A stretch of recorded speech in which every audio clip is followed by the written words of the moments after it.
heavens shout your praise. All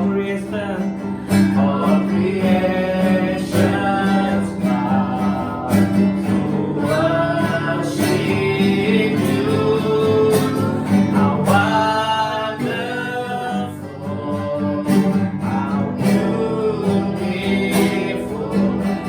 There's not every name so deep. How wonderful, how wonderful, how beautiful, how beautiful. Jesus, your name, never above every name. Jesus.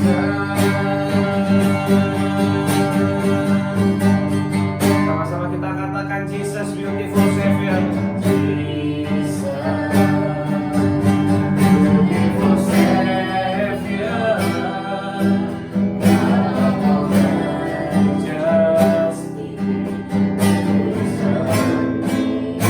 Lamb of God, holy and righteous.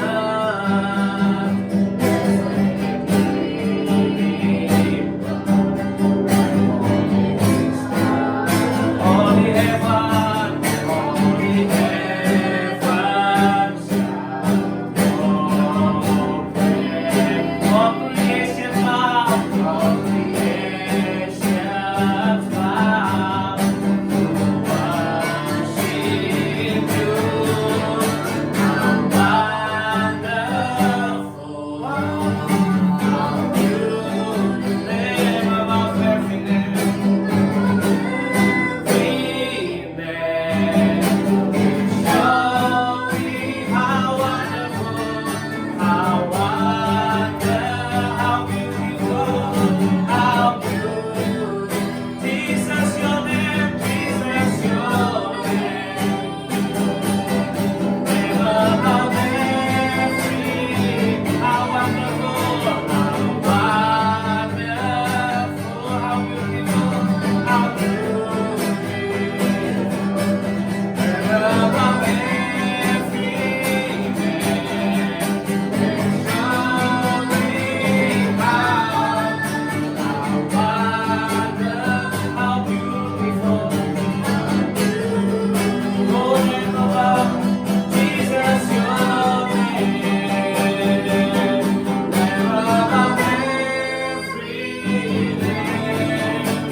dalam roh kami, memberikan kami kekuatan, memberikan kami energi rohani. Energi rohani yang daripada Allah dan tahta mengalir ke dalam roh kami, membawa kesegaran yang baru untuk jiwa kami. Ya, kami boleh menyentuh tahta anugerah, kami boleh menyentuh ujung jubah Tuhan untuk kami mengalami restorasi di dalam roh kami. Kami mau pegang ujung jubah Tuhan. And miracle happen. Sesuatu terjadi. Biarlah kami terus bergairah akan hadirat-Mu Tuhan. Biarlah kami terus membangkitkan gairah cinta kami akan Engkau Tuhan. Lebih dan lebih lagi gairah cinta kami, kobaran api cinta kami mau lebih lagi masuk di dalam Engkau. Karena api cinta, kobaran cinta kami kepadamu Tuhan, cinta akan rumah-Mu menghanguskan kami. Biarlah cinta akan rumah-Mu memenuhi hati kami. Cinta akan rumah-Mu memenuhi roh kami. Biarlah lebih dan lebih lagi kami jatuh cinta kepada Engkau setiap hari. Lebih dan lebih lagi kami mencintai Engkau.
limpahan kasih-Mu melingkupi hidup kami, melingkupi menaungi, memegang tangan kami, membawa kemenangan.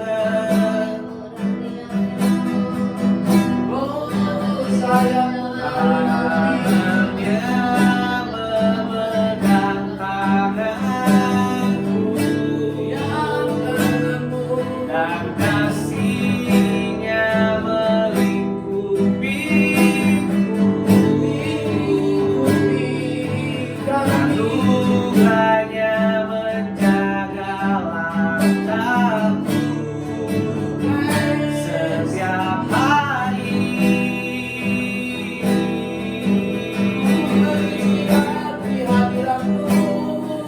Kami tinggal dalam dekapan,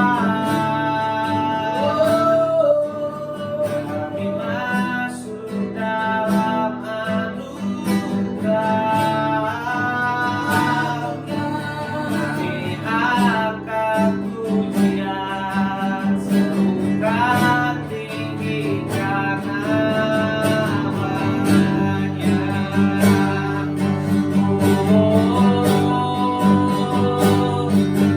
Sembah Dia Yesus Tuhan, sembah Dia Yesus Tuhan, kami sembah Dia, sembah Dia Yesus Tuhan, sembah Dia Yesus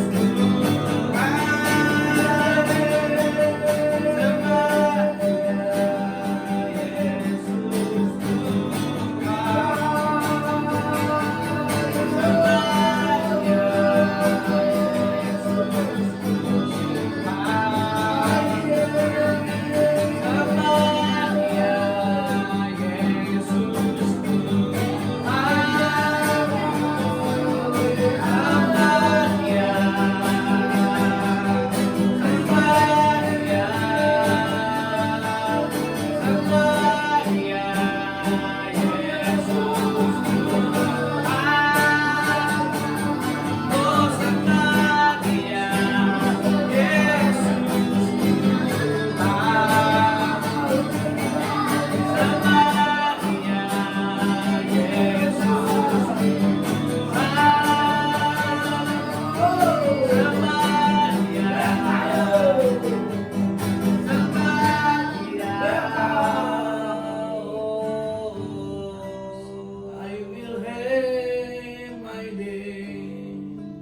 katakan ada begitu banyak orang sedang kehilangan arah. Dan banyak orang sedang kehilangan pegangan. Dalam roh saya, Tuhan berbicara tentang semut-semut yang berbaris sekalipun tidak ada pemimpin. Bangsa Israel menjadi hancur dan terpecah belah ketika kehilangan hakim-hakim, kehilangan Samuel. Tuhan katakan, seperti semut yang berjalan tanpa pemimpin. Ada begitu banyak orang-orang percaya yang sedang berjalan tanpa kepemimpinan. Dan hari-hari ini Tuhan mau merestorasi kepemimpinan.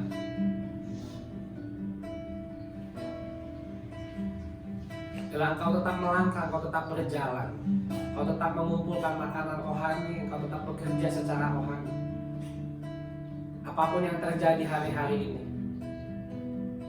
engkau akan dipertemukan dengan banyak orang-orang yang tidak memiliki pemimpin dalam kehidupan mereka, kehilangan kepemimpinan. Karena iblis sedang menembak, maka pemimpin-pemimpin rohani menjatuhkan para pemimpin-pemimpin rohani. Tuhan katakan, berdirilah teguh. Berdirilah teguh.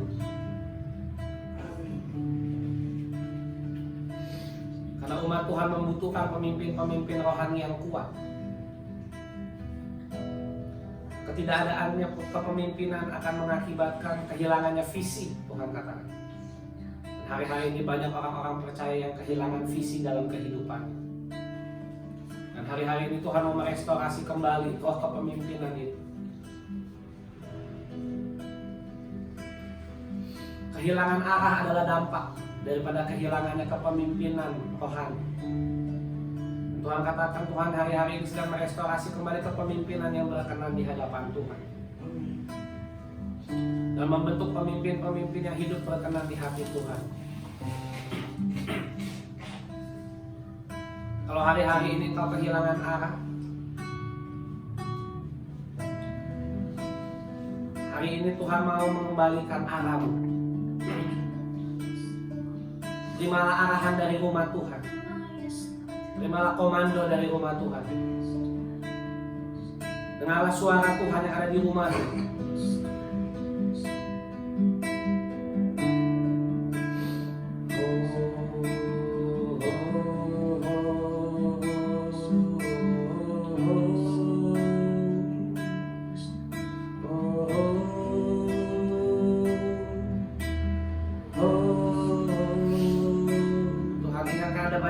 Sedang terluka kepada pemimpin-pemimpin rohani. Banyak orang-orang meninggalkan gereja karena kepemimpinan yang menyakitkan. Ada begitu banyak orang-orang tercerai-berai, pergi dari satu tempat ke tempat lain karena kepemimpinan. Dan hari-hari ini Tuhan berkata, Tuhan akan mengumpulkan orang-orang. Ketika kau dipertemukan dengan orang-orang yang mengalami kepahitan kepada kepemimpinan, mengalami sakit hati kepada kepemimpinan, engkau akan dipakai Tuhan untuk merestorasi hati mereka. Katakan amin. Bukan supaya engkau masuk ke dalam luka, ke dalam sakit hati. Justru engkau direstorasi supaya engkau bisa merestorasi orang-orang yang terluka kepada kepemimpinan. Nah, hari-hari ini Tuhan katakan banyak orang-orang pergi, meninggalkan gereja, meninggalkan kafling rohani karena sakit hati, karena kekecewaan. Tapi Tuhan katakan, ini adalah waktunya untuk roh kepemimpinan itu direstorasi di dalam rumah Tuhan. Dan ketika engkau akan dipertemukan dengan orang-orang yang terluka, yang sakit hati kepada kepemimpinan, Tuhan katakan engkau harus pulih supaya engkau dapat merestorasi hati mereka. Karena jikalau engkau sendiri terluka, engkau tidak bisa merestorasi orang. Oleh karena itu pada saat itu Tuhan berkata, malaikat daripada divisi obat-obatan sedang mengirimkan obat-obatan untuk hatimu, sehingga luka-luka di hatimu menjadi pulih. Karena banyak orang-orang, banyak jiwa-jiwa yang harus dipulihkan. Dan engkau tidak bisa memulihkan orang-orang dalam kondisi engkau terluka. Kau harus mengalami restorasi, kau harus mengalami pemulihan. Baru kau bisa memulihkan orang-orang yang terluka kepada gereja, terluka kepada kepemimpinan rohani. Ini adalah waktunya untuk engkau menangkap hati Tuhan, sehingga engkau mengalami area pemulihan di dalam hatimu, perspektifmu kepada gereja, perspektifmu kepada hamba-hamba Tuhan, perspektifmu kepada kepemimpinan rohani. Pada pagi hari ini biarlah itu dipulihkan, direstorasi kembali di hadirat Tuhan dalam nama Yesus. Figur yang salah, kepemimpinan yang salah yang masuk di memori, di alam bawah sadar, yang masuk ke dalam imajinasi, pada saat ini dipulihkan oleh Roh Kudus, terjadi transformasi di dalam alam berpikir. Dalam nama Yesus.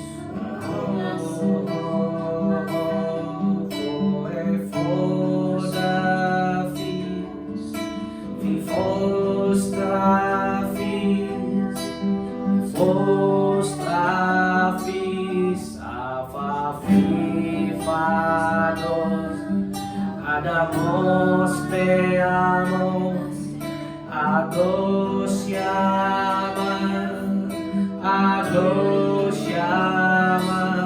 Ava fides Ava, Evos camos, Afishafa,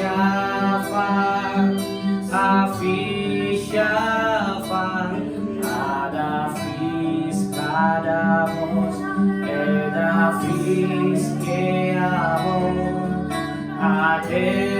Shafar, Ade Shafar, Adafi Shafar, Ode Amon, Afi Shafar, Afi Shafar,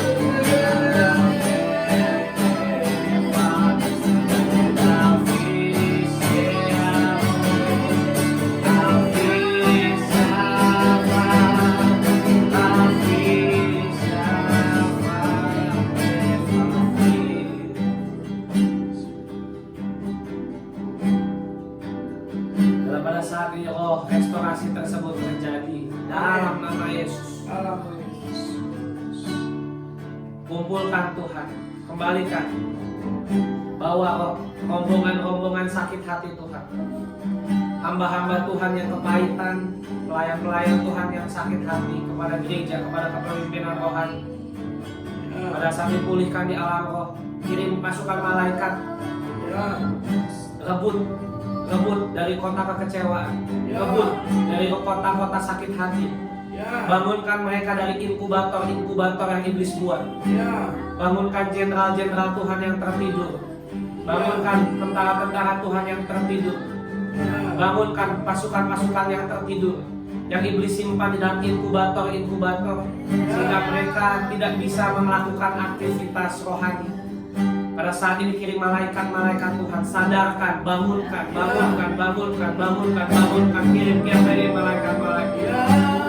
kirim malaikat di alam roh. Hancurkan kota-kota iblis, hancurkan kota-kota kekecewaan, hancurkan kota-kota sakit hati, hancurkan kota-kota tawar hati di alam roh. Utus malaikat Tuhan, tarik, bebaskan hamba-hamba Tuhan yang sakit hati, bebaskan pelayan-pelayan Tuhan yang kepahitan, bebaskan jenderal-jenderal Tuhan yang tertidur. Bangunkan pasukan akhir zaman, pasukan akhir zaman dibangkitkan, pasukan akhir zaman dibangkitkan, barisan-barisan kemenangan, barisan-barisan kemuliaan, barisan-barisan anugerah, barisan-barisan malaikat Tuhan, barisan-barisan tentara Tuhan dibangkitkan.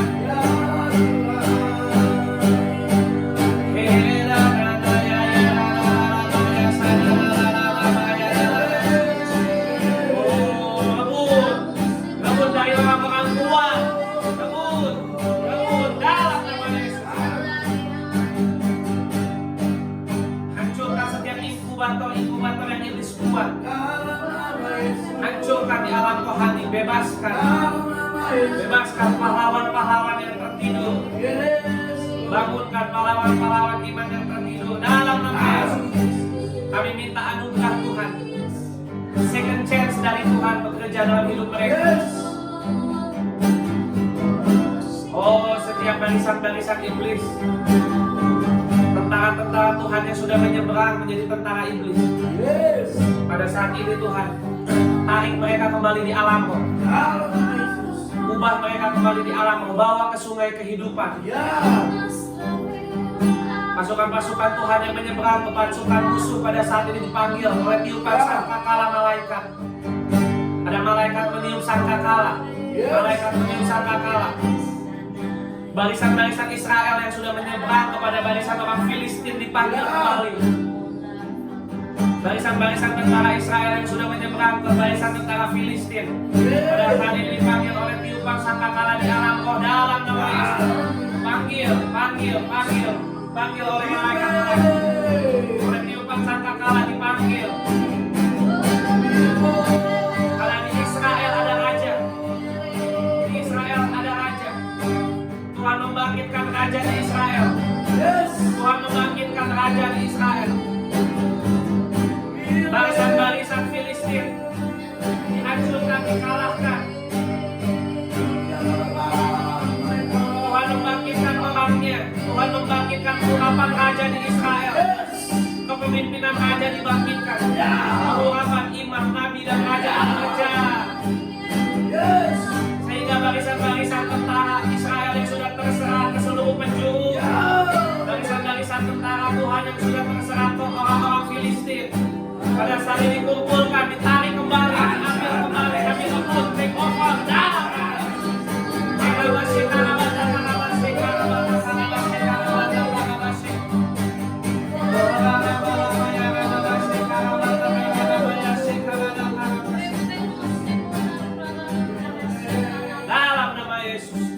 kasih Tuhan. Terima kasih Tuhan untuk pagi hari ini kami berkumpul. Ini bukan sekedar ibadah Tuhan, bukan rutinitas ibadah. Ini adalah waktu-waktu yang strategis untuk orang-orang strategisnya Tuhan melakukan meeting di ruang parlemennya Tuhan untuk mengambil keputusan.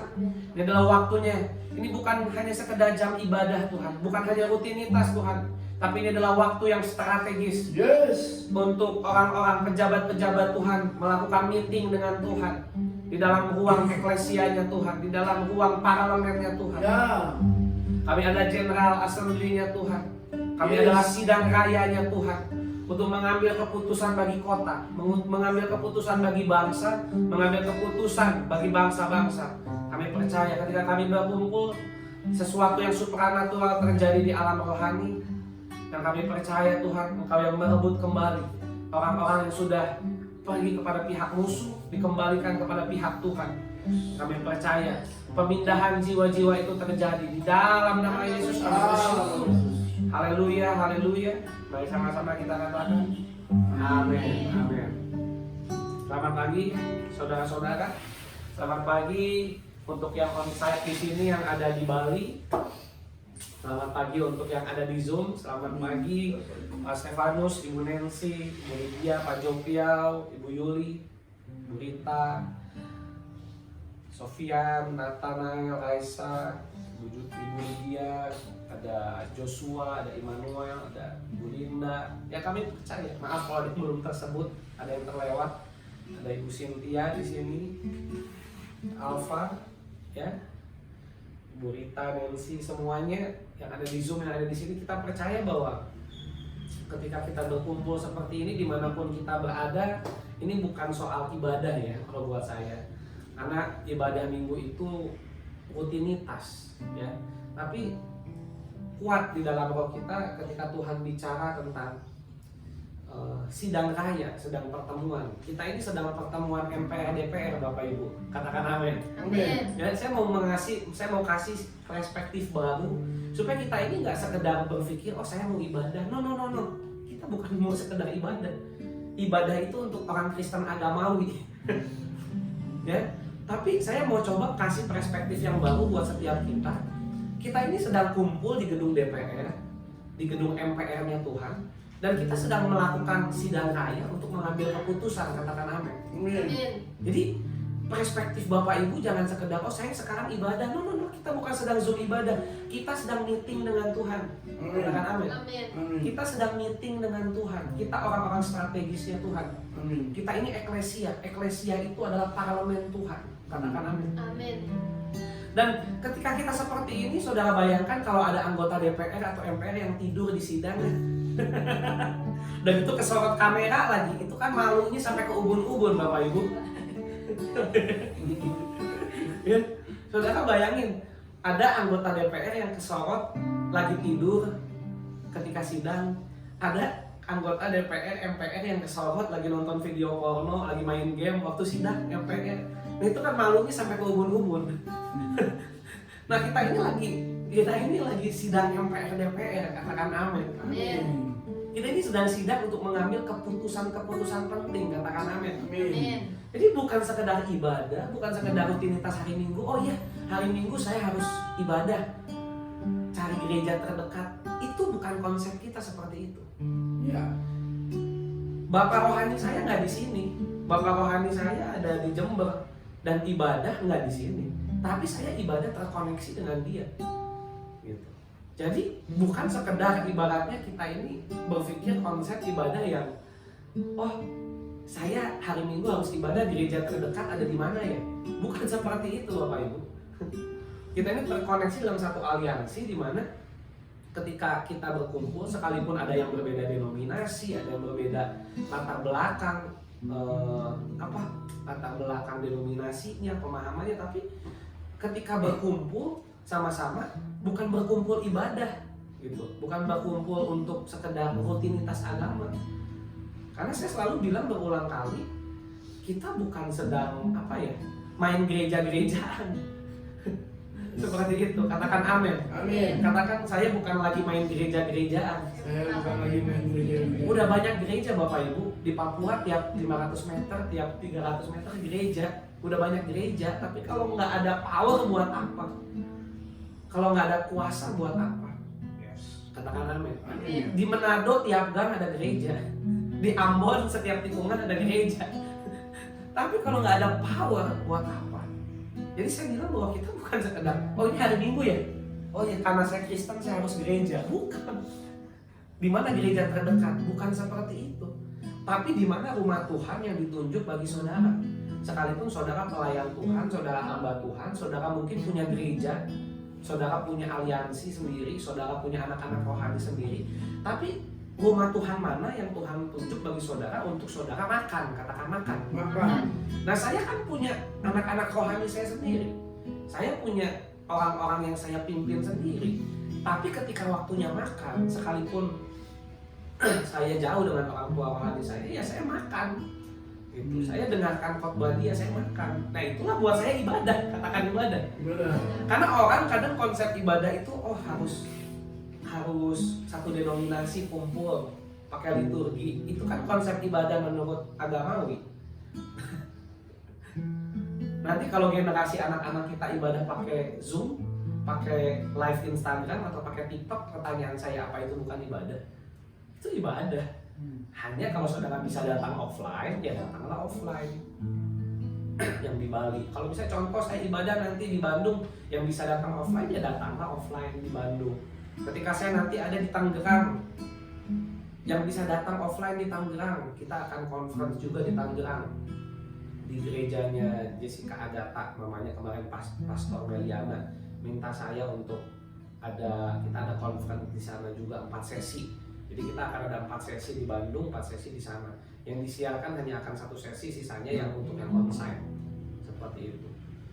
Tapi materinya itu akan berbeda bobotnya dengan apa yang saya berikan di Apostolic Academy. Itu akan jauh lebih berat materi di Apostolic Academy. Ya, masing-masing punya bobot yang berbeda. Tapi di sini saya mau bilang bahwa ya kita sekarang sedang berkumpul, kita ada di ruang DPR MPR Tuhan di alam roh, katakan Amin. yang kuat ditaruh di dalam roh saya. Kita ini lagi sebagai anggota dewan. Ingat, gak semua rakyat Indonesia anggota Dewan. Eklesia itu bukan sekedar orang yang dipindahkan dari gelap kepada terang, tapi adalah orang yang sudah hidup di dalam terang dan terpilih, katakan terpilih. Terpilih. Anggota dewan itu terpilih, amin. Amin. Nah saudara-saudara ini orang-orang terpilih yang Tuhan pilih menjadi anggota dewan untuk mengambil keputusan, katakan mengambil keputusan. Mengambil keputusan. Tinggal bagaimana kita menghidupi dimensi tersebut, katakan amin. Amin. Ya. Selama tadi kita menyembah, Tuhan ingatkan tentang bagaimana hari-hari ini iblis sedang menghancurkan kepemimpinan, terjadi banyak chaos, kekecewaan terhadap kepemimpinan dan gereja. Sehingga di akhir zaman ini akan muncul yang namanya bukan hanya sekedar gereja sel, tapi akan muncul yang namanya gereja-gereja semut, atau disebut namanya komunitas-komunitas yang muncul di mana-mana, atau aliansi-aliansi yang Tuhan bangun. Karena bukan berarti anti kepada gereja, tidak. Tuhan tetap bekerja lewat gereja, tapi Tuhan era mega church itu sudah berakhir, Bapak Ibu. Jadi Bapak Ibu harus paham bahwa konsep mega church itu ada pada masanya dan tidak salah. Tuhan membangun mega church di dunia itu ada masanya. Tapi saya mau bilang Tuhan terus bergerak, katakan bergerak. Dan saya mau bilang sama Bapak Ibu bahwa eranya mega church itu sudah selesai. Katakan sudah selesai. Dan Tuhan sedang bergerak kepada gereja semut. Katakan gereja semut. Hal ini yang sudah diterima banyak hamba Tuhan termasuk kami. Ketika kami berdoa beberapa tahun lalu sebelum pandemi terjadi, Tuhan bilang gereja akan di stop, tidak boleh ibadah. Dan kami berpikir pada saat itu gereja mungkin akan dihalangi karena masalah agama, karena kita minoritas. Pikiran saya dulu, karena Tuhan bilang gereja akan tidak bisa beroperasi, gereja tidak akan bisa berjalan dengan normal dan akan terjadi splitting. Ya, Tuhan akan men-split gereja-gereja seperti itu. Dan saya cuma pikir mungkin karena dilarang ibadah, kebijakan negara atau bagaimana. Tapi ternyata tidak, Bapak Ibu. Ternyata terjadi pandemi. Nah, ketika pandemi terjadi, yang mau tidak mau, saya baru sadar itu benar-benar terjadi. gereja-gereja kehilangan mungkin hampir di atas 50% jemaat. Di mana terbangun yang namanya gereja-gereja semut atau komunitas-komunitas kecil di mana-mana di seluruh dunia ya, saya bilang. Di seluruh dunia. Orang-orang Kristen mereka beribadah dalam kelompok-kelompok kecil, juga mereka beribadah dalam jumlah-jumlah berbeda-beda, terkoneksi lewat yang namanya internet. Jadi sudah terjadi belum? Sudah. Pandemi kemarin itu hanya perpindahan, transisi, katakan transisi. Itu hanya transisi daripada sesuatu yang akan terjadi nanti di depan, di mana seperti yang Tuhan ingatkan kepada banyak nabi, eranya mega church itu sudah selesai. Gereja akan masuk kepada fase gereja semua. Dan itu bukan agenda manusia. Karena kalau cuma Tuhan bicara sama satu hamba Tuhan, dua hamba Tuhan mungkin bisa salah. Masalahnya ini Tuhan bicara kepada banyak hamba Tuhan di seluruh penjuru bumi. Pertanyaan saya, kalau Tuhan udah bicara mungkin gagal nggak? Nggak mungkin. Dan inilah yang terjadi lewat aliansi kita juga. Di mana hamba-hamba Tuhan masing-masing punya gerejanya. Tapi mereka punya tempat mereka makan. Mereka berkumpul seperti semut tadi dari mana-mana. Nah, Tuhan bilang iblis sedang memukul banyak sekali kepemimpinan. Banyak kepemimpinan sedang iblis pukul sehingga timbul banyak barisan sakit hati dan kekecewaan. Tuhan ingatkan. Dan kita harus melihat hal ini sebagai sesuatu yang urgent. Kenapa? Karena orang yang kecewa akan berpindah kepada pihak musuh. Katakan pihak musuh. Tuhan perlihatkan di alam roh itu seperti gambaran bangsa Israel ketika kepemimpinannya hancur, rusak. Banyak orang Israel itu tentaranya menyeberang ke orang Filistin. Dan itu terjadi di masa di mana kepemimpinannya tidak takut akan Tuhan. Nah, ketika Tuhan merestorasi kepemimpinan, maka orang-orang Israel yang sudah lari ke barisan Filistin, ketika mereka mendengar suara sangkakala ditiup, mereka direstorasi, katakan direstorasi. Mereka kembali ke rumah Tuhan. Ini bukan bicara organisasi loh ya. Ini bukan bicara organisasi. Saya bukan anti organisasi, kita perlu organisasi, perlu. Buat baptis orang, buat surat nikah, buat keluarin surat-surat, itu perlu. Tapi esensinya bukan itu. Amin. Nah, ketika sangkakala ditiup, maka orang-orang itu akan datang kembali dari 8 penjuru arah matahari. Dan Tuhan kasih lihat di alam roh itu tadi iblis itu membangun kota. Ada kota-kota, dan di atas kotanya itu ada pelang. Ada kota sakit hati, ada kota tadi tawar hati, ada kota-kota kekecewaan, dan di dalamnya itu ada banyak dibangun tabung-tabung seperti inkubator oleh iblis. Ini yang saya dapat tadi ketika menyembah. Iblis membangun inkubator di mana di sana itu saya lihat ada orang-orang yang dimasukkan di sana. Bahkan berbagai kondisi, ada yang sipil. Tapi makin ke dalam itu bukan hanya sipil, bahkan saya lihat panglima-panglima perang Tuhan yang pakai pakaian lengkap, tapi dimasukin inkubator. Tapi pakai lengkap, pakai baju zirah, pakai ketopong, pakai kasut, bahkan perisainya ada di situ, pedangnya ada di situ, tapi di alam roh dimasukkan ke dalam inkubator. Saya bilang, wow, kenapa bisa seperti ini? Nah, ketika kita berdoa tadi, bersyafaat, ketika kita berbahasa roh, kita berdoa dengan keluhan-keluhan yang tidak terucapkan seperti yang ditulis dalam kitab Allah untuk orang-orang kudus. Saya nggak tahu siapa mereka, tapi Tuhan kasih saya belas kasihan untuk mendoakan mereka. Karena Tuhan bilang mereka itu ada banyak hamba-hamba Tuhan yang pelayanan di pedesaan, banyak hamba-hamba Tuhan, pelayan-pelayan Tuhan yang di daerah-daerah yang kita bahkan nggak kenal, nggak tahu. Tapi iblis sedang memukul banyak kepemimpinan sehingga mereka mengalami yang namanya hancur secara bukan organisasi, tetapi secara organisme, ya Bapak Ibu. Nah, saya rindu untuk kita terus berdoa syafaat. Kalau Bapak Ibu berdoa, doakan hamba-hamba Tuhan, doakan pelayan-pelayan Tuhan, doakan gereja-gereja Tuhan. Kenapa? Karena Tuhan beri hati untuk kita berdoa bagi hal tersebut. Ya. Jadi kalau saudara doa di rumah masing-masing nanti, ingatkan, ayo berdoa buat gereja-gereja, berdoa buat hamba-hamba Tuhan, pelayan-pelayan Tuhan yang mengalami kehancuran, yang mengalami kekalahan dengan pihak musuh. Karena kita ini satu tubuh Kristus. Satu sakit, semua sakit. Sekalipun ada tubuh Kristus mungkin yang terlihat nggak penting atau tidak berarti, tapi ketika terjadi sesuatu, maka semua akan mengalami yang namanya rasa sakit. Yang mengerti katakan amin. Amin. Ya, itu tadi pesan profetik yang kita terima ketika kita memuji dan menyembah Tuhan. Saya rindu kita menangkap apa yang menjadi isi hati Tuhan untuk berdoa bagi pahlawan-pahlawan iman, untuk orang-orang Kristen yang saya nggak bilang mereka pindah agama, bukan, tapi mereka mengalami yang namanya pindah ke pihak musuh. Ingat, pindah ke pihak musuh itu nggak harus ganti KTP, nggak harus pindah KTP-nya bukan Kristen lagi maka dia pindah ke pihak musuh, enggak. Tapi ketika seseorang sudah kecewa, sudah sakit hati, dan dia menjelek-jelekan gereja, menjelek-jelekan hamba Tuhan, menjelek-jelekan pelayan Tuhan kemana-mana, itu dia sudah di pihak musuh. Yang mengerti katakan amin. Jadi saya pun pernah tanpa sadar menyeberang ke pihak musuh ketika saya mengalami yang namanya kekecewaan. Tanpa sadar kita bisa menyeberang ke pihak musuh. Nah, iblis bekerja dalam satu sistem. Hari ini kita mau belajar tentang domain. Sama-sama katakan domain. Sistem Babel.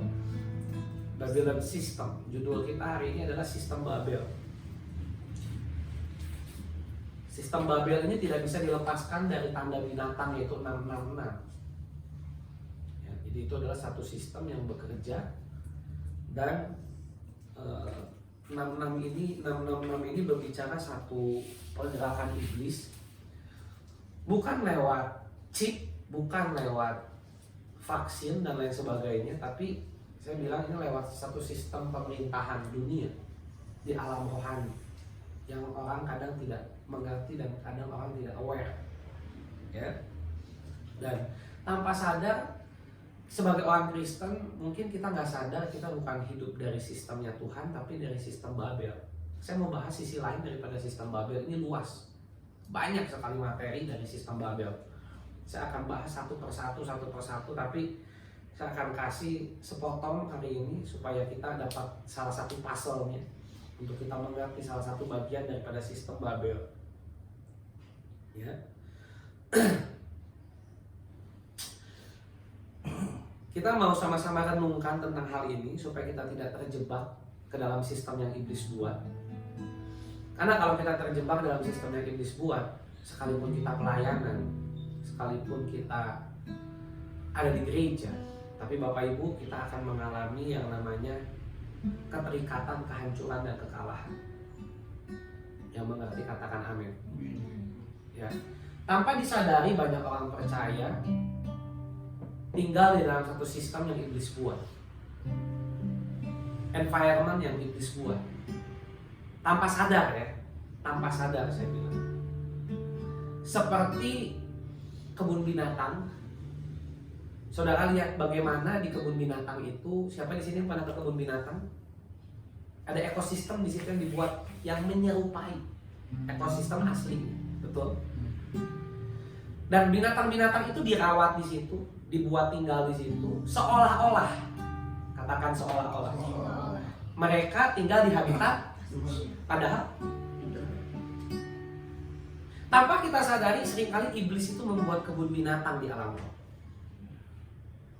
yang membuat kita seolah-olah tinggal di habitat Tuhan, di hadirat Tuhan, environment-nya Tuhan.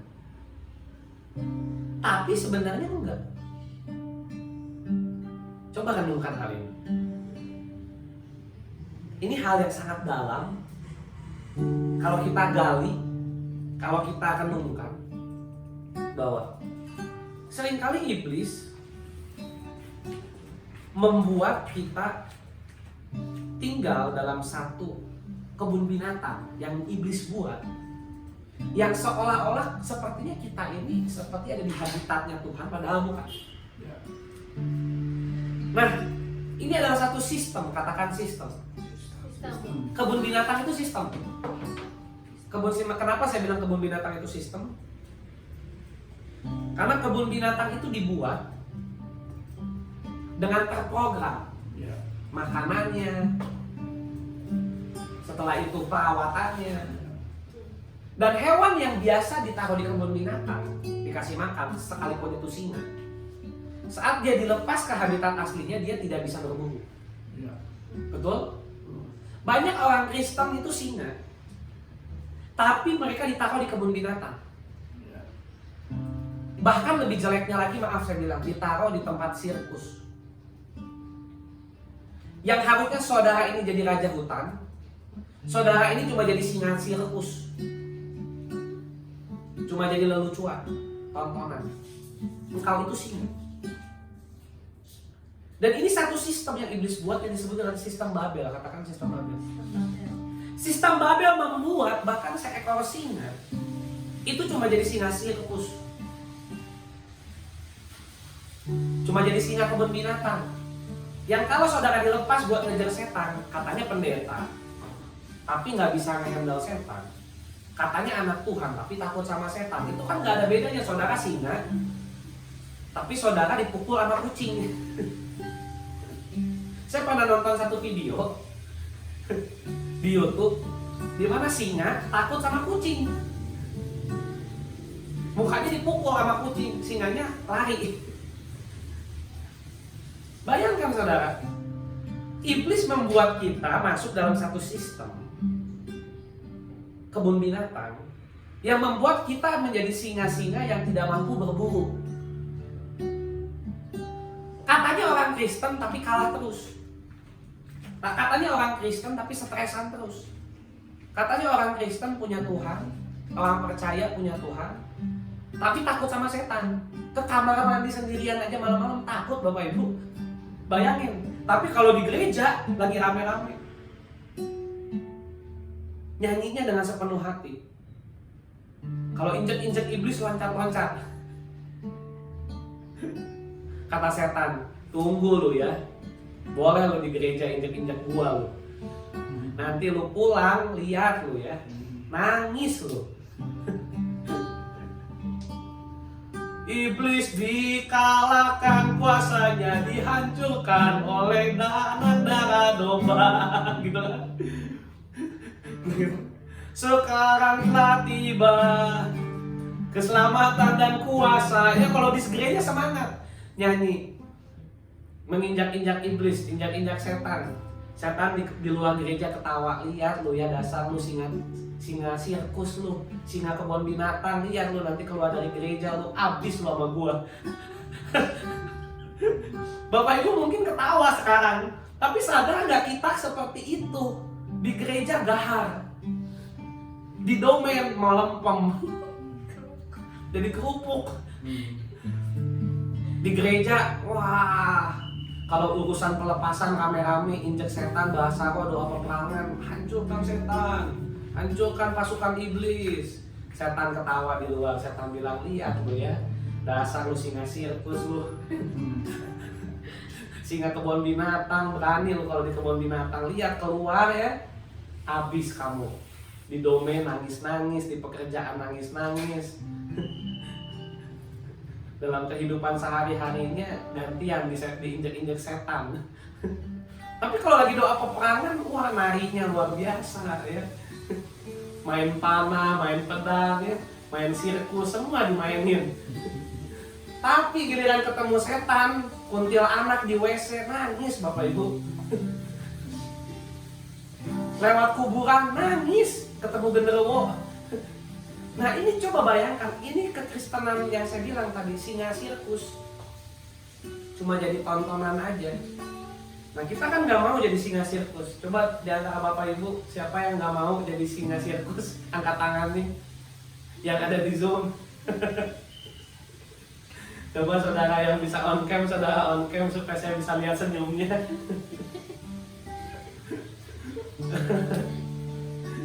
Silakan saudara yang bisa kasih respon, kasih saya respon supaya kita bisa berinteraksi. Ya saya rindu kita ini jangan sampai dengan sistem Babel dijadikan singa sirkus, dijadikan singa kebun binatang. Yang hebat sih gitu.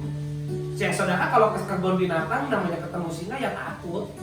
Saya aja kalau mau foto sama singa di kebun binatang tetap aja takut. Tapi kan coba saudara lihat, singa di kebun binatang kan nggak bisa berburu ya. Dia cuma bisa makan aja, dikasih makan gitu kan. Nah sadar nggak saudara?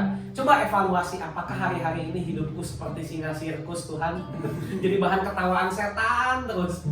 Jadi bahan ketawaan musuh. Gitu, diketawain sama setan, takut sama setan. Katanya orang Kristen, katanya punya bahasa roh. Tapi takut gelap, takut pergi sendirian ke kamar mandi. Ini kan lawakan buat setan. Nah tanpa kita sadar, kekristenan kita tuh jadi kekristenan sirkus, kekristenan kebun binatang. Nah, maka kita harus mengembalikan kekuatan kita, katakan amin. Amin. Ya, siapa yang lelah menjadi singa sirkus? Lambaikan tangannya. Tidak mau. Yang hari-hari ini hidupnya dipermainkan setan terus, putar-putar. Sirkus kan gitu, muter-muter. Singanya disuruh lewatin api, jadiin tontonan gitu kan. Nah, hidup kita mungkin selama ini jadi tontonan, dipermalukan. Seperti Simpson ketika dia sebelum mati kan jadiin bahan lawakan. Ingat gak Simpson? Simpson itu kan singa, rambutnya panjang, lambang singa itu. Begitu rambutnya dibotakin, udah hilang kelar. Semua kekuatannya hilang. Dan yang terjadi apa? Alkitab mencatat Simpson itu dia dijadikan bahan lawakan sama raja-raja orang Filistin. Jadiin bahan tertawaan. Jadi singa sirkus, si Simpson yang asalnya singa gahar, jadi singa sirkus Bapak Ibu. Tapi dia sadar, aku tidak bisa terus begini.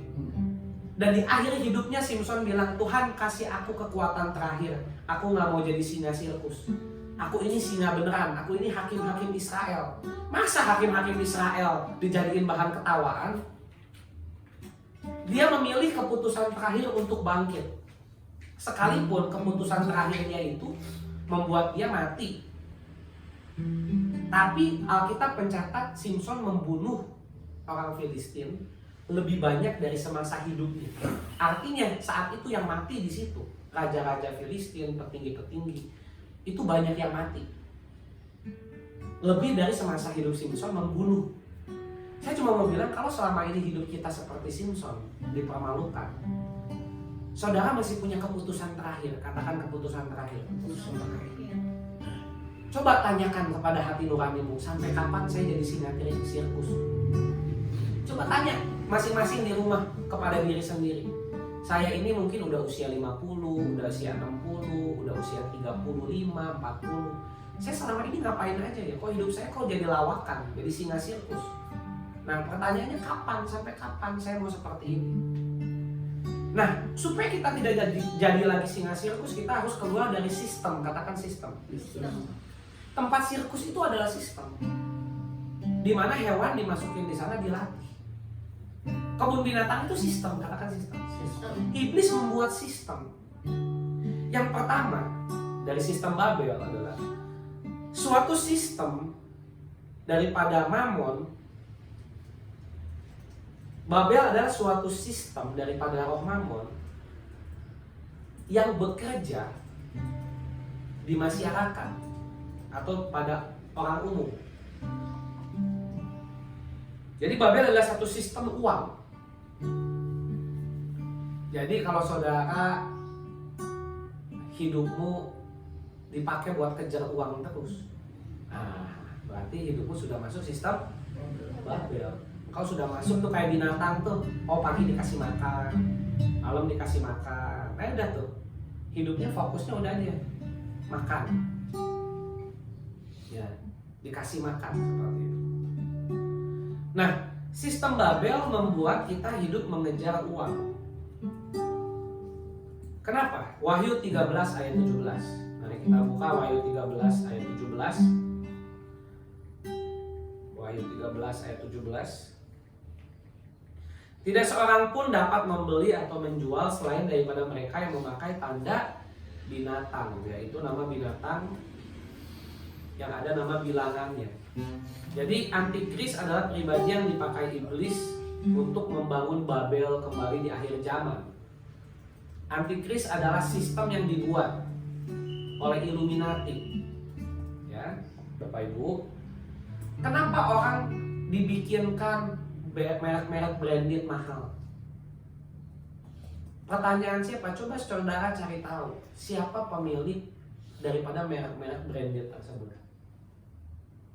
Yang saya ketemui adalah pemilik perusahaan-perusahaan merek-merek tersebut yang harganya nggak masuk akal, yang tas bisa ratusan juta.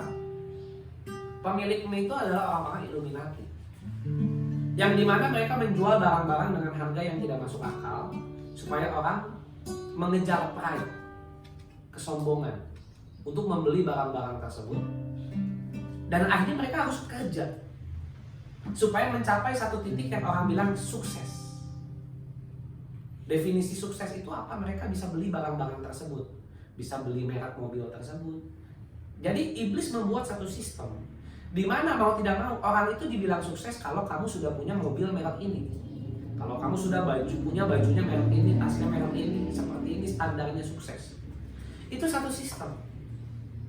Saya nggak bilang barangnya salah, tapi saudara harus tahu alasan dibalik barang-barang itu dibuat. Barang-barang itu dibuat memang tujuannya oleh orang-orang Illuminati untuk membuat manusia mengejar itu dan merasa bangga memiliki itu. Kebanggaan akan Tuhan digantikan dengan kebanggaan akan kepemilikan. Itulah sistem Babel.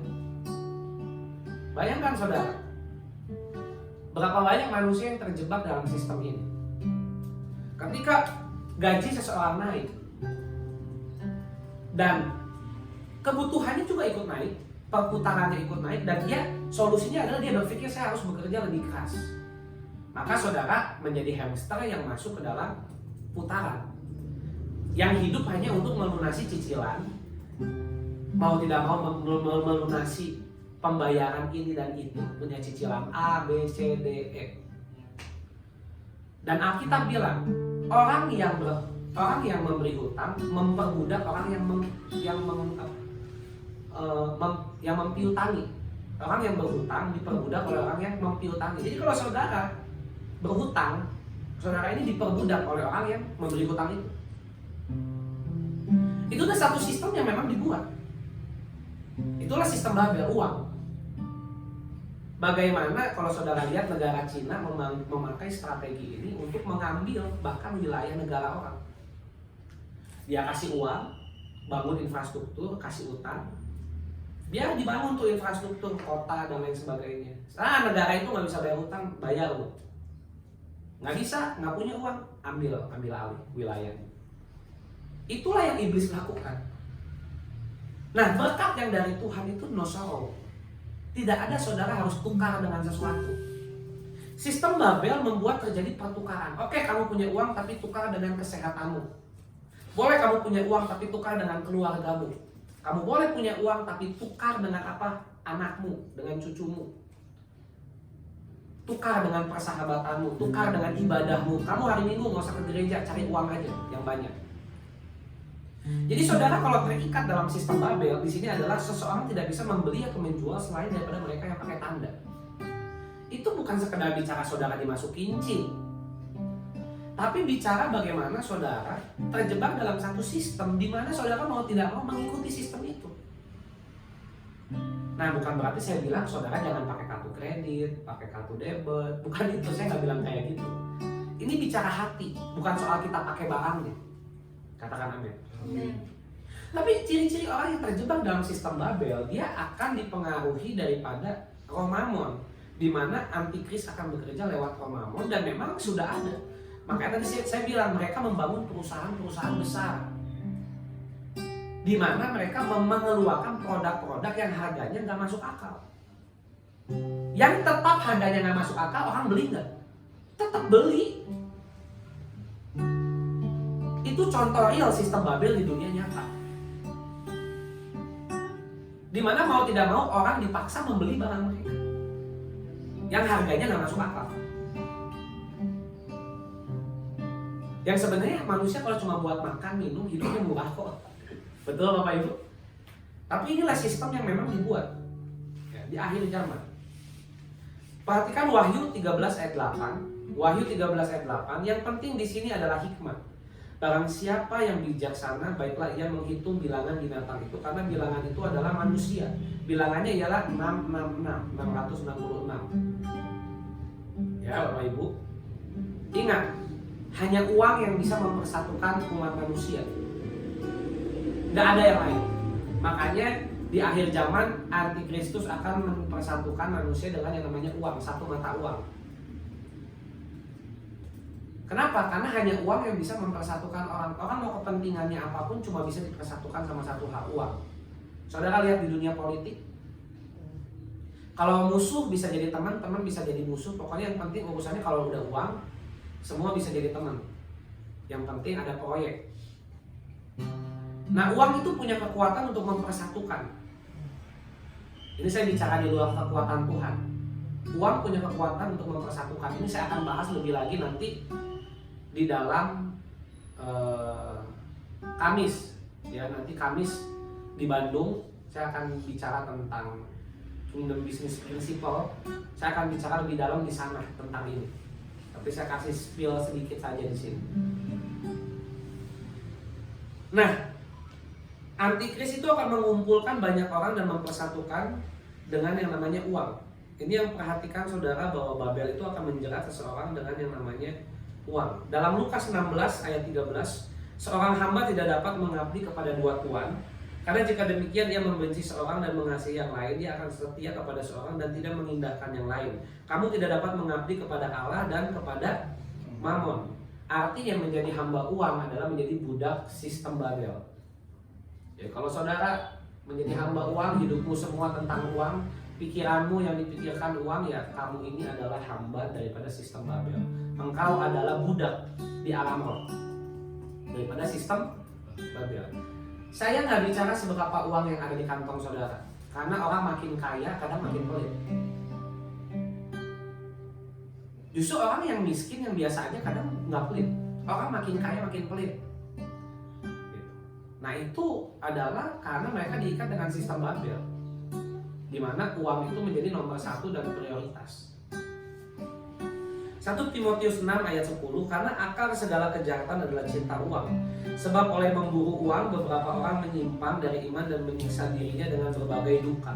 Saya banyak ketemu orang yang kena masalah yang harusnya nggak mereka lewatin, tapi karena mereka terjebak dalam sistem Babel, mereka berhutang yang seharusnya mereka nggak hutang, mereka menipu, menghalalkan segala cara. Akhirnya mereka kena masalah yang harusnya mereka nggak lewatin. Ini yang dibilang dengan memburu uang. Nah, saya rindu saudara ini jadi pemburu Tuhan. Katakan pemburu Tuhan. Bukan pemburu uang. Katakan amin. Amin. Kenapa? Karena kalau saudara menjadi pemburu Tuhan, maka saudara tidak lagi hidup diperbudak di bawah sistem Babel. Kita adalah pemburu apa? Tuhan. Pemburu Tuhan. Kita ini memburu Tuhan, di mana ada hadirat Tuhan, di situ kita hadir. Tapi kalau kita memburu uang, nah ini yang jadi masalah. Alkitab bilang justru karena memburu uang, orang-orang mengalami yang namanya menyimpang dari iman dan menyiksa dirinya. Ingat, berkat yang dari Tuhan itu tidak ada penderitaan di dalamnya. Saudara tidak tukar dengan kesehatan, tidak tukar dengan keluarga, tidak tukar juga dengan hubungan dengan Tuhan. Ya.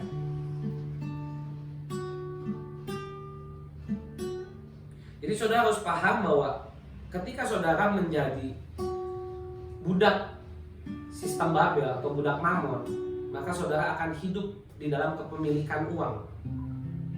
Uang yang akan memiliki saudara. Ini saya sudah pernah bahas di seri finansial.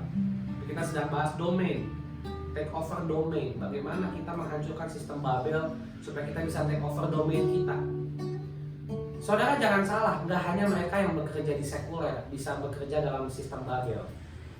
Mereka yang pelayanan pun mereka bisa pelayanan dengan sistem Babel. Bagaimana orang pelayanan dengan sistem Babel? Ya saat yang menjadi prioritas pelayanan tersebut uang, ya itulah sistem Babel di sana. Yang mengerti katakan amin. Ya.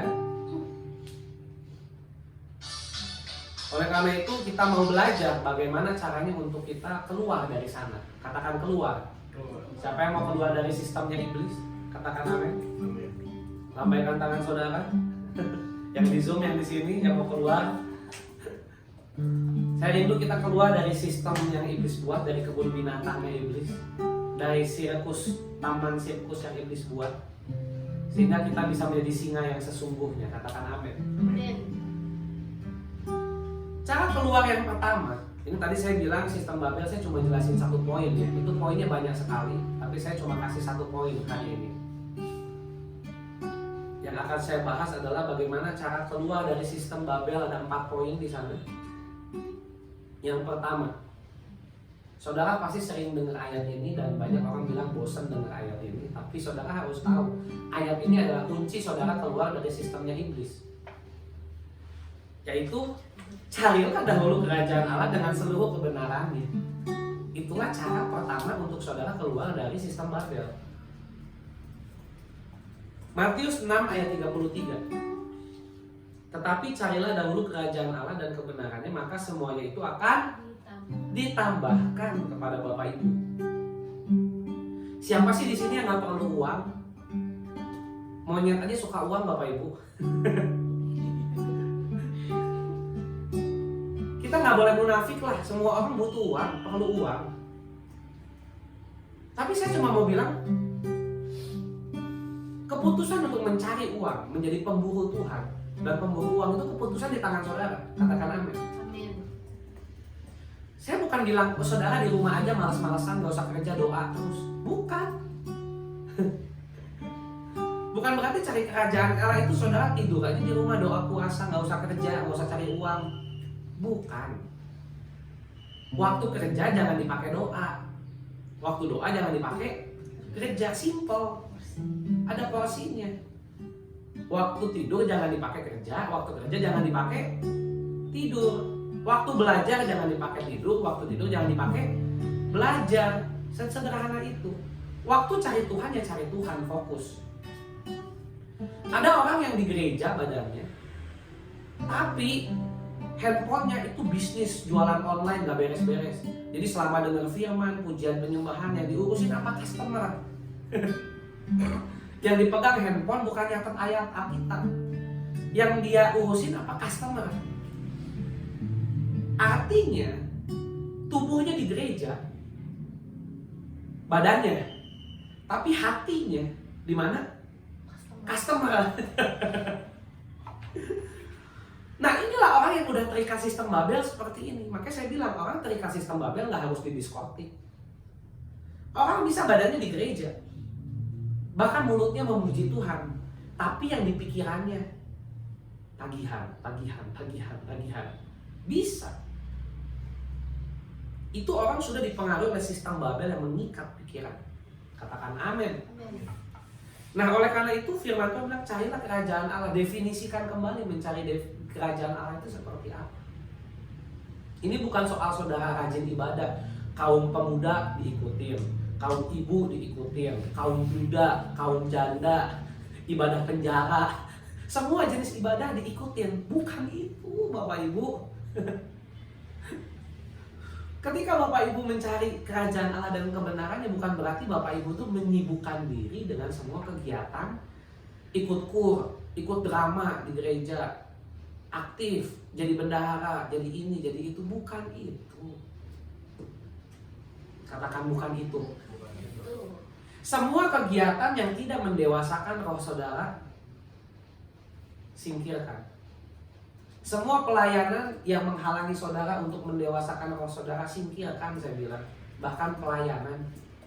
Karena pelayanan pun bisa jadi berhala. Ini ekstrim. Tapi ya, seperti itulah mencari kerajaan Allah adalah apa? Masukkan semua kegiatan yang mendewasakan roh kita. Kalau saudara melakukan satu kegiatan rohani yang itu nggak mendewasakan roh saudara, contoh cuma sekedar kur di gereja, nyanyi-nyanyi, sibuk ngurusin Natal, ngurusin Paskah, sibuk rapat di gereja, tapi nggak mendewasakan roh saudara, buat apa? Pertanyaan saya. Sibuk-sibukin diri sendiri, capek-capek sendiri, tapi rohnya nggak dewasa. Makanya anak-anak rohani saya bilang bukan sibuk pelayanan, sibuk mendewasakan roh. Pelayanan itu hanya dampak dari roh yang dewasa. Saya tidak anti pelayanan. Saudara nanti outputnya juga harus pelayanan. Tapi pelayanan bukan fokusnya.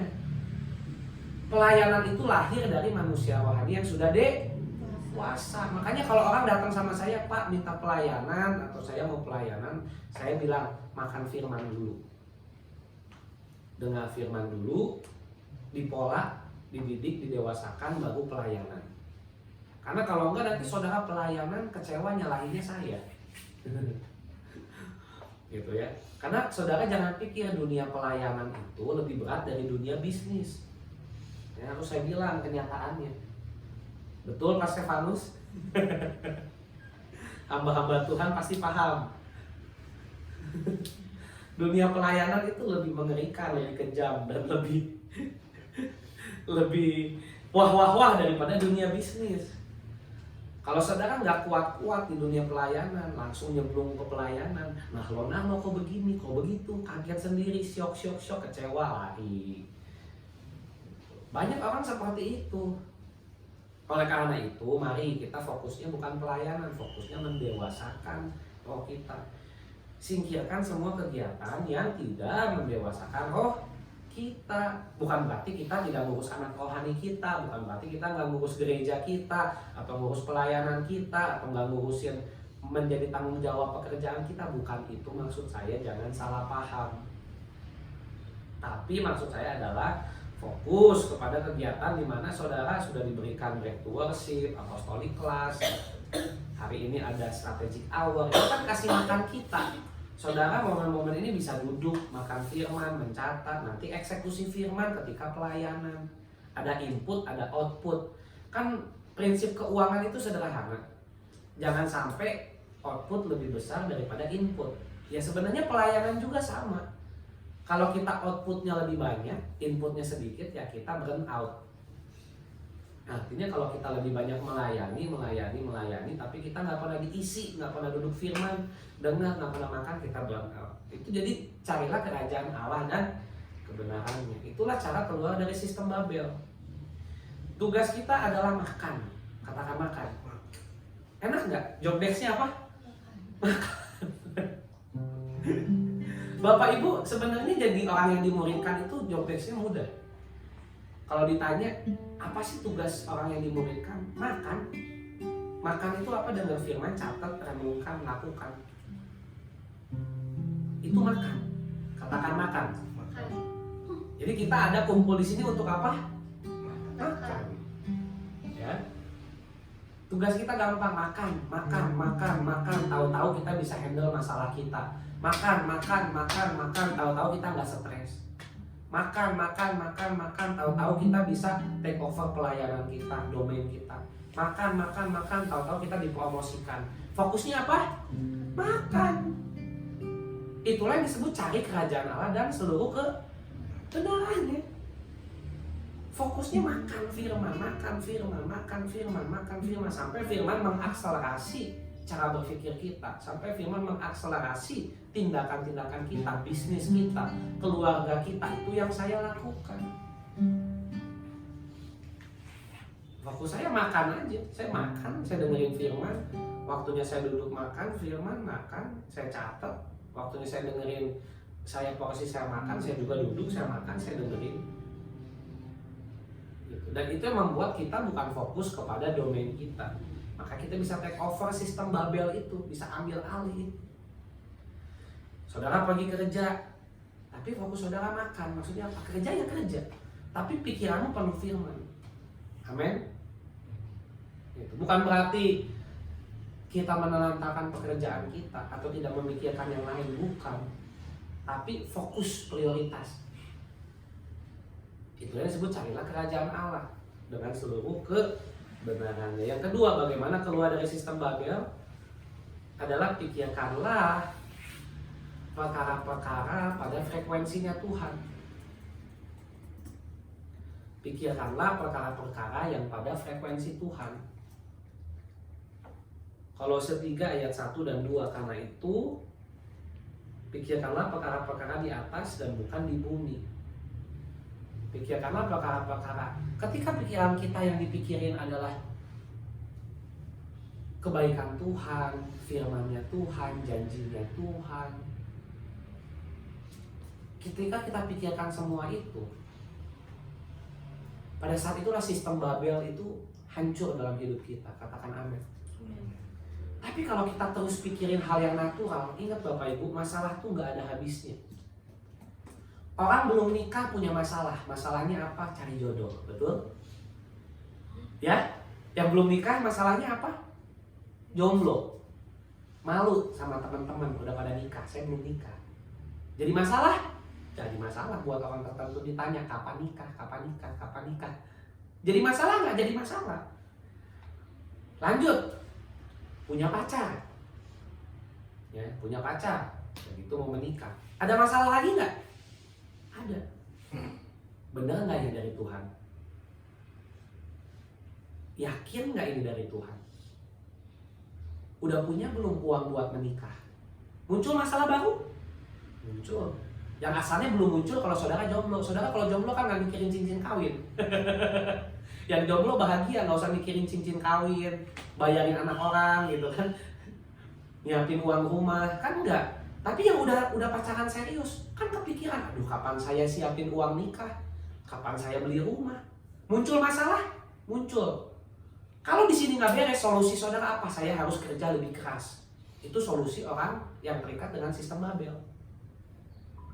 Oh saya mau nikah nih, saya butuh uang, mau beli cincin, mau ini, saya harus cari uang lebih banyak. Itu orang yang pikirannya diikat sistem Babel, pasti begitu. Dan tanpa kita sadari, sekalipun kita pelayan Tuhan, hamba Tuhan, seringkali sistem Babel itu masih mengikat pikiran kita. Dan itu punya uang, punya rumah, menikah, timbul masalah? Timbul. Apa masalah selanjutnya? Belum punya anak, belum. Masih cuma berdua, timbul masalah apa? Yang asalnya serumah sendirian, kita aktif kita sendiri, sekarang semua sama-sama terus.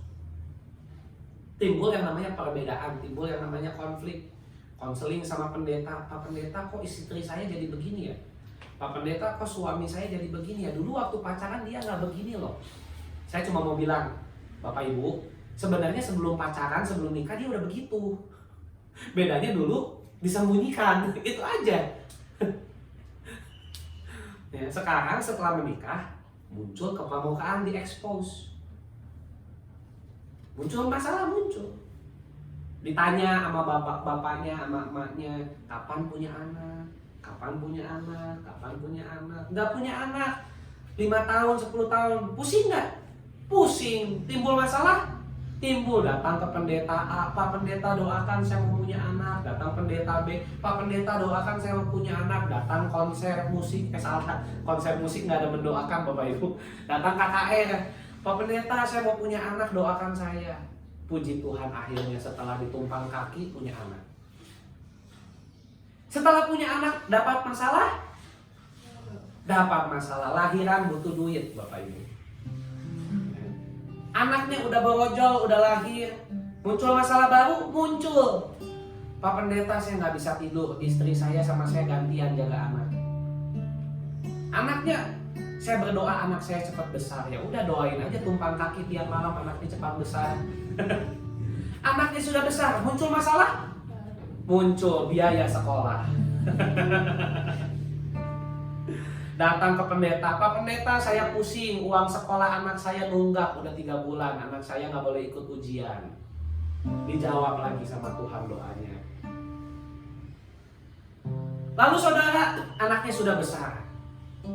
Dipikir udah nggak biayain, yes, anak saya sudah besar, nggak usah biayain. Muncul masalah lagi? Muncul, anaknya pacaran beda agama, tolelat.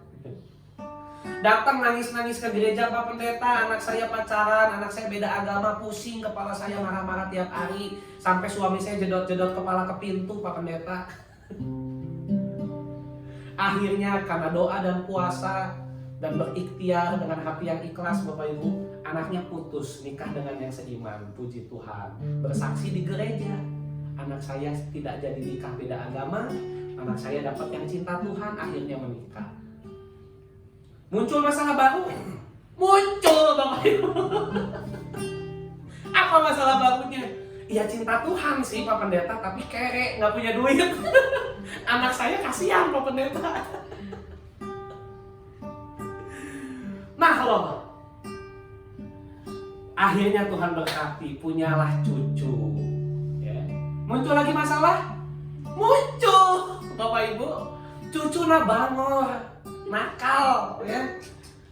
Aduh, hirup kumaha ieu geus kolot, masalah teu beres-beres, aya deui. Menirahung sing hirup teh. Nah, biasanya kalau orang Sunda ngomongnya gitu. Kalau yang nggak ngerti anggap aja bahasa roh. Ti ngomora nepi ka kolot, aya masalah teu beres-beres. Lalieur hirup kunaon hirup teh meuni kieu-kieu teuing Bapak Ibu. Nah, itu bahasa Jerman. Kenapa hidup begini-begini saja? Dari masa muda masalah nggak beres-beres sampai tua dipusingin masalah cucu, ada aja masalahnya. Itulah hidup, katakan itulah hidup. Ini realita hidup. Coba tanya nih yang udah pada tua di sini, bener nggak omongan saya? Nah kalau Bapak Ibu pusingin masalah yang natural, hidup itu akan masalah terus. Saya mau ajak yuk naik ke frekuensi Tuhan. Karena hidup itu tetap selalu akan ada tantangan. Tapi Tuhan mau pikirkan perkara yang di atas. Kalau kita fokusin yang natural terus itu ke bawah, itu yang mengikat kita sistem Babel. Katakan amin. Kalau kita mau keluar dari sistem itu, ingat masalahmu belum beres, masalahmu sudah beres atau belum beres, pikirkanlah kebaikan Tuhan, pikirkanlah perkara yang di atas. Itu cara keluarnya. Karena engkau pikir, oh ini masalah udah beres, di depan ada masalah lagi. Oh ini masalah udah beres, di depan ada tantangan lagi. Yang bisa kita lakukan adalah pikirkan perkara yang di atas. Apapun masalahnya, apapun musimnya, apapun tantangannya, udah pikirkan saja perkara yang di atas. Itulah cara kita keluar dari sistem Babel. Sehingga kita nggak jadi singa sirkus, nggak jadi singa kebun binatang. Katakan amin. Amin. Karena kalau kita mau fokus masalah, hidup itu terus akan ada tantangan. Selama Anda hidup. Makanya kenapa bayi nangis begitu lahir oe. Nggak ada bayi begitu lahir hahaha gitu kan. Nggak ada Bapak Ibu. Kenapa? Karena manusia lahir ke bumi oe nangis. Kenapa? Karena aduh kenapa gua dilahirin. Hidupnya penuh masalah. Makanya dalam firman Tuhan dikatakan oleh Ayub, berbahagialah mereka yang bahkan nggak pernah dilahirin, nggak pernah ngerasain masalah di dunia. Tapi berbahagialah kalau kita hidup lahir dengan Tuhan, punya Tuhan, katakan amin. Itu alasannya kenapa manusia harus ketemu Tuhan. Supaya manusia keluar dari sistemnya Babel, sistemnya iblis. Nah Bapak Ibu coba renungkan kata-kata saya benar nggak ini? Sistem Babel membuat saudara fokus sama masalah, bukan kepada realita Tuhan. Coba renungkan. Sistem Babel membuat saudara fokus kepada realita masalah, bukan realita Tuhan. Coba renungkan statement ini, catat statement ini. Jadi ketika saudara terus di situ, maka saudara fokus dengan realita masalah, bukan realita Tuhan. Saudara bilang, kamu nggak tahu masalah saya yang saya alami begini. Ya semua orang punya masalah Bapak Ibu. Kalau Bapak Ibu bilang, Pak Pendeta nggak tahu masalah saya harus begini. Ya saya juga bisa bilang sama Bapak Ibu nggak tahu masalah saya, dipikir jadi pendeta enak, gampang. Tiap orang bisa bilang seperti itu, Anda nggak tahu yang saya alami, Anda nggak tahu masalah saya, Anda nggak tahu tantangan saya, Anda bisa ngomong begitu, tapi Anda tidak mengalami. Hey, tiap orang punya tantangannya. Anda begitu egois kalau Anda berpikir seperti itu. Tiap orang punya challenge, punya masalah di level hidupnya masing-masing. Tapi kita punya Tuhan yang sama. Apapun masalahnya, minumnya Tuhan Yesus. Katakan Tuhan Yesus. Ya, fokus aja Tuhan Yesus. Fokus aja kepada salib Tuhan. Yang ketiga, bagaimana keluar dari sistem Babel?